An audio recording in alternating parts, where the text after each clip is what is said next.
میں اکثر ایک واقعہ بتاتا ہوں. ہمارے ایک دوست تھے بڑے مالدار, میں نے پہلے بھی یہ کئی بار واقعہ بیان کیا ہے. اکلوتے بیٹے تھے اپنے والد صاحب کے, بڑے خوبصورت بھی, اور رہتے بھی کراچی میں بڑے پوش ایریا میں, اور بڑے اچھے عالم بھی بن گئے وہ, پیسہ بھی اللہ نے بہت دیا, لگژری لائف اسٹائل ان کا. ہم ان کے ساتھ گاڑی میں جاتے تھے, گاڑی کہیں پنچر ہو گئی تو ہم تو کھڑے ہو کر پنچر لگوا رہے ہوتے ہیں نا, وہ نہیں لگواتے تھے. وہ ڈرائیور سے دوسری گاڑی منگوائی وہ اس کے حوالے کی, ٹھیک ہے نا, کہ یہ تیری پھٹی ہے دوسری گاڑی. ہم ان کے ساتھ جا رہے تھے, گاڑی کہیں پنچر ہو گئی کہیں راستے میں جنگل میں نا, یعنی جنگل تو نہیں جو صحرا. اب ہم نے کہا بھائی یہاں تو کوئی ہے ہی نہیں. انہوں نے کہا کوئی مسئلہ نہیں ہے. ڈرائیور کو فون کر, ٹھک کر کے اسپیڈ میں آیا, دوسری گاڑی لے کے وہ لے گیا. وہ اب اس کی ہے ہیڈک. ہم بھی شہر کے اندر ہوں تو کوئی خادم وادم کو بلوا لیتے ہیں, لیکن باہر کون بلوائے گا, بلوا لیا. تو بڑا لگژری لائف اسٹائل ان کا. تو اچانک انتقال ہو گیا. کتنے سال کی عمر میں انتقال ہوا ہوگا, میرا خیال ہے 27 یا 26 سال کی عمر میں, یا شاید 28 سال کے ہوں گے. کیسے انتقال ہوا بھائی؟ انتقال بھی ایسے ہوا کہ وہ جامعۃ الرشید میں استاذ بھی تھے, تو وہ اپنے گھر آتے تھے تو ان کو جامعہ نے کہا کہ ہم آپ کو بڑی گاڑی دیں گے, سیکیورٹی گارڈ دیں گے ہم آپ کو, کیونکہ بہرحال بڑے عالم ہیں, خطرہ جو بھی مشہور ہو جاتا ہے یا علم میں زیادہ ہو تو پھر دشمنوں کا بھی خطرہ ہوتا ہے. تو ان کے والد نے کہا کہ بھائی سیکیورٹی گارڈ سے تو یہ اور نمایاں ہو جائیں گے, کسی کی توجہ نہیں بھی ہوگی تو لوگ کہیں گے یار اس کے ساتھ گارڈ ہیں, یقیناً کوئی بڑا آدمی ہوگا. تو ان کو سادہ ہائی ایس میں بھیجا کریں, کوئی کسی کا شک ہی نہ ہو کہ یہ کوئی بڑا آدمی جا رہا ہے. جیسے بعض لوگ گولڈ لے کے پھر رہے ہوتے ہیں سادہ شاپر میں, جس میں دہی لے کے آ رہے ہوتے ہیں نا, حقیقت, تاکہ کسی ڈاکو کی توجہ ہی نہ ہو. بعض لوگ ایسے ہوتے ہیں پھٹ پٹی سی رکھی ایسے, ایک پائنچا شلوار کا ادھر ایک نیچے, اور لاکھوں روپے کا گولڈ رکھا گندے سے شاپر میں, ڈاکوؤں کے بیچ میں سے ٹہلتے ہوئے جا رہے ہوتے ہیں. ڈاکو ان کو زکوٰۃ دے رہے ہوتے ہیں, لے بھیا ان کو دیکھ دیکھ کے نا ان کے ہولی, لے بھائی تو کچھ کھا لینا. تو ان کے والد نے کہا کہ بھائی ہائی ایس ہونی چاہیے, سمپل سادہ, کسی کا شک ہی نہ ہو. انہوں نے کہا چلو بھی ٹھیک ہے, جب آپ کہہ رہے ہیں آپ, تو ہائی ایس میں بیٹھ جاتے تھے کہیں پیچھے, بالکل ایسی پھٹ پٹی سی گاڑی تھی. وہ کراچی میں کچھ عیاش لڑکے تھے, لینڈ کروزر میں, وہ کہیں رات نائٹ انہوں نے گزاری ہوگی, کیا کیا ہوگا, اتوار کا دن تھا, صبح وہ نشے میں تھے, کیا تھے, وہ آ رہے تھے تو ایکسیڈنٹ کیا انہوں نے, سامنے سے گاڑی کو ہٹ کیا, اتنی زور سے ہٹ کیا کہ آن دا اسپاٹ ان کی ڈیتھ ہو گئی. تو اب دیکھو عجیب, یعنی اتنا ایک صحت مند آدمی اور اتنے 1000 گز کے بنگلے میں رہنے والا, اور اتنا دین بھی دنیا بھی, دونوں چیزیں جمع ہو جائیں تو یہ تو بڑی نعمت ہے نا. اور والد صاحب کے اکلوتے بیٹے کے, اس پہ ساری انویسٹمنٹ بھی کی انہوں نے کہ بھائی میرا بچہ بہت بڑا عالم بنے گا. جس عالم کے پاس پیسہ زیادہ ہوتا ہے نا, تو اگر وہ پیسہ ان کو غافل نہ کر دے آخرت سے, تو میں نے دیکھا ہے جن علماء کے پاس پیسہ ہے وہ اکثر دین کا کام زیادہ کر لیتے ہیں, کیونکہ وہ معاشی لحاظ سے بے فکر ہو جاتے ہیں. پھر وہ پبلک سے ڈرتے بھی نہیں ہیں.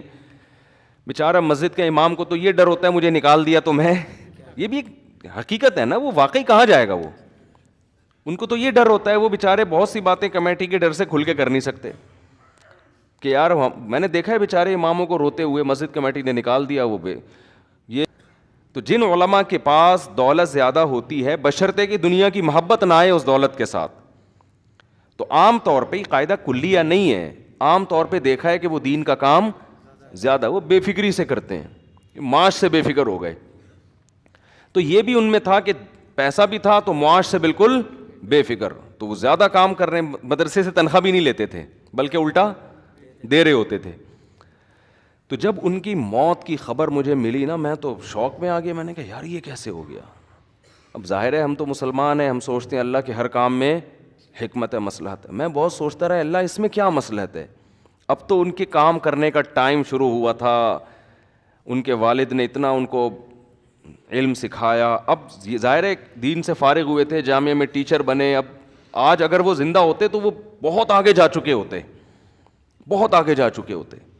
یہ ملک کے بڑے بڑے علاموں میں ان کا شاید شمار ہوتا, کیونکہ بہت بچپن سے ہی صحیح لائن پہ لگ گئے نا, ٹائم ویسٹ نہیں کرتے تھے. ہم نے نہیں کبھی دیکھا فالتو بیٹھے ہوئے ان کو, جب بھی بیٹھیں گے کوئی کام, حتیٰ کہ دوستوں کی محفل بھی ہے نا تو گپ شپ کے دوران بھی پھر وہ اپنا کام بھی نمٹاتے رہتے تھے بیٹھ کے, ٹائم ویسٹ نہیں. جب ان کی ڈیتھ ہوئی ہے تو اس وقت بھی وہ ایک دعا کی کتاب ہے وہ اپنا معمول ایک پورا کر رہے تھے. میں اتنا پریشان ہوا, میں نے کہا یار یہ اس میں اللہ کی کیا مصلحت ہے, بچے چھوٹے چھوٹے یتیم ہو گئے ان کے. تو میرے ذہن میں ایک جواب آیا, میں نے کہا اس میں یہ اللہ نے بتایا ہے کہ کوئی بھی کسی بھی ٹائم مر سکتا ہے بھائی, ٹھیک ہے نا. جب اللہ نے کسی کو مارنا ہوگا تو ہم سے پوچھ کے نہیں مارے گا کہ بتاؤ مناسب ہے یا نہیں ہے. تو میں نے کہا اتنا قیمتی آدمی جو ہر لحاظ سے کامل, اور اس کی ضرورت ہم سے بھی زیادہ تھی زندہ رہنے کی, ہم تو وہ اس لیول کے نہیں تھے, ہم نے کہا یار ان کو زیادہ زندہ رہنے کی ضرورت ہے. اللہ نے جب وہ ایک دم سے, اور ان کے تو بچنے کے اسباب کے لیے ہم نے ہائیسٹ کا انتظام کیا تھا نا, کہ تاکہ کوئی ٹارگٹ کلر ان کو نشانہ نہ بنائے. وہ ہائیسٹ ہی ان کی موت کا سبب بنی, کیونکہ اگر وہ کوئی مضبوط گاڑی ہوتی تو شاید بھائی ریوو یا ویگو ٹائپ کی کوئی گاڑی ہوتی تو آگے اس کا بونٹ اتنا بڑا ہوتا ہے کہ اس میں حادثے کا امکان کم ہوتا ہے. اور ہائیسٹ کو اگر لینڈ کروزر یا ریوو یا ویگو جیسی گاڑی ہٹ کرے گی وہ تو کچومڑ بن جائے گی نا 2 منٹ میں. تو وہی گاڑی جو ان کی زندگی کا ذریعہ سمجھ کے ان کو دی گئی تھی, وہی گاڑی ان کی موت کا سبب بن گئی. تو ہم نے بھی اتنی موتیں دیکھی, آپ نے بھی دیکھی ہوں گی بھائی, کوئی بھی کسی بھی ٹائم پہ اس دنیا سے جا سکتا ہے. تو شکر ادا کرو, آپ کتنا صحت کا خیال کر لو. گورے کو جو ہم کہتے ہیں نا ان کی عمریں لمبی ہو گئی ہیں, واقعی ایسا ہے, صحت کا بہت خیال کرتے ہیں, لیکن حادثاتی موت ان کے یہاں بھی بہت ہوتی ہے. میرے تو ڈاکٹروں سے بھی رابطے ہیں نا, یورپ میں کچھ جاننے والے ڈاکٹر ہیں, وہ بتاتے ہیں کہ ہم خود پریشان ہوتے ہیں بھائی اس کو ہوا کیا ہے. یعنی ایک آدمی کینسر سے بچنے کے تمام اسباب اختیار کرتا ہے, انتہائی خطرناک قسم کے کینسر میں موت ہوتی ہے اس کی. میں نے کینسر اسپیشلسٹ سے پوچھا, میں نے کہا بھائی جب کینسر سے بچنے کے تمام اسباب ایک آدمی اختیار کر رہا ہے, نہ وہ سگریٹ پی رہا ہے, نہ وہ کچھ اور کر رہا ہے, کوئی ایسا کام جو کینسر کا ذریعہ ہے, پھر کیسے ہو گیا؟ انہوں نے کہا کچھ پتہ نہیں ہوتا, ہوا سے کوئی جرثومہ اٹھ کے اندر چلا جائے. کب تک کیسے بچے گا آدمی؟ کورونا میں دیکھ لیں کتنے لوگوں نے اپنے آپ کو آئسولیٹ کیا, اتنا بچایا نا کہ, لیکن کورونا پتہ نہیں کہاں سے اڑ کے ان کی ناک میں پہنچا اور مار دیا ان کو, مر بھی گئے وہ. احتیاط تو کرنی ہے, بے احتیاطی تو شریعت میں جائز نہیں ہے, لیکن ہوگا وہی جو کون چاہے گا, اللہ چاہے گا. ہمارے جسم پہ ہماری حکومت نہیں ہے. تو انہوں نے بیان میں فرمایا کہ کینسر ہوا, اتنا خطرناک, ہڈیوں کا ڈھانچہ بن گیا وہ آدمی, اس کو یقین ہو گیا کہ میں دنیا سے جانے والا ہوں, کوئی کچھ نہیں کر سکتا. سب کو بلا کے معافی مانگی, توبہ کی, اور اللہ نے اچھی موت دی. تبھی تو علماء یہ کہتے ہیں, اور یہ حدیث سے استدلال کیا ہے, کہ وہ نعمت جو آپ کو اللہ سے دور کر دے وہ نعمت نہیں بلکہ عذاب ہے, اور وہ مصیبت جو آپ کو اللہ کے قریب کر دے وہ مصیبت نہیں بلکہ نعمت ہے. اب دیکھو مرنا تو سب نہیں ہے, وہ اگر اسی خوشحالی والی زندگی میں مر جاتے, مرتد ہو کے مرتے جو ان کے حالات چل رہے تھے, ٹینشن میں مرے تو توبہ کی اللہ نے توفیق دے دی. ہمارے ایک دوست نے واقعہ بتایا, یہ بڑا اوتھینٹک واقعہ ہے, کہ ایک کرسچن تھا, عیسائی تھا, اس کی جب موت کا وقت آیا نا, ادھر ہی کراچی کا بڑا تاجر تھا وہ, اس کی موت کا وقت آیا, ایمان نہیں ہے نا, تو اب دیکھو پریشانی میں بھی اس کو صحیح گائیڈنس نہیں مل رہی ہے کہ مجھے کیا کرنا ہے. موت کا وقت آیا, جب ڈاکٹروں نے موت کا وقت کا مطلب ڈاکٹروں نے بتا دیا کہ آپ اب زیادہ عرصہ زندہ نہیں رہو گے.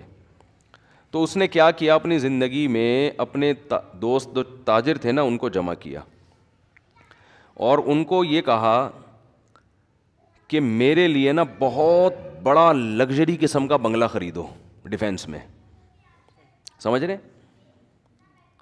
میں چاہتا ہوں کہ میری موت اس بنگلے میں ہو, میرا جنازہ وہاں سے اٹھے.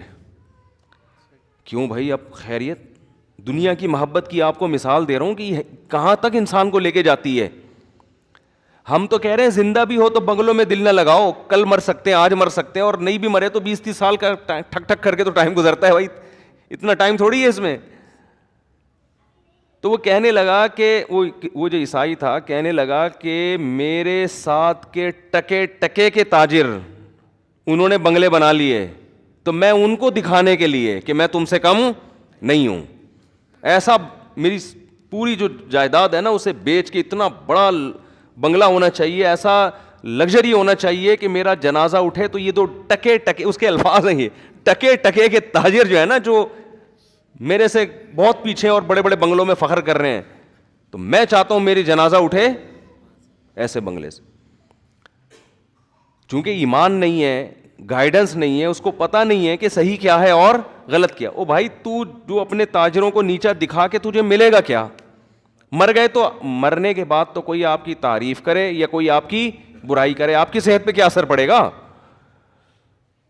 تو شکر ادا کرو اللہ نے ہمیں اسلام دیا ہے. ٹینشن آتی ہے تو ہمیں پتہ تو چلتا ہے کس سے جا کے فریاد کرنی ہے, کس کو ہم نے منانا ہے. یہ مصیبت دینے والا کون ہے, مصیبت ہم سے دور کرنے والا کون ہے؟ جس نے مصیبت دی ہے اس نے بتایا کہ اس میں بھی تمہارا فائدہ ہے.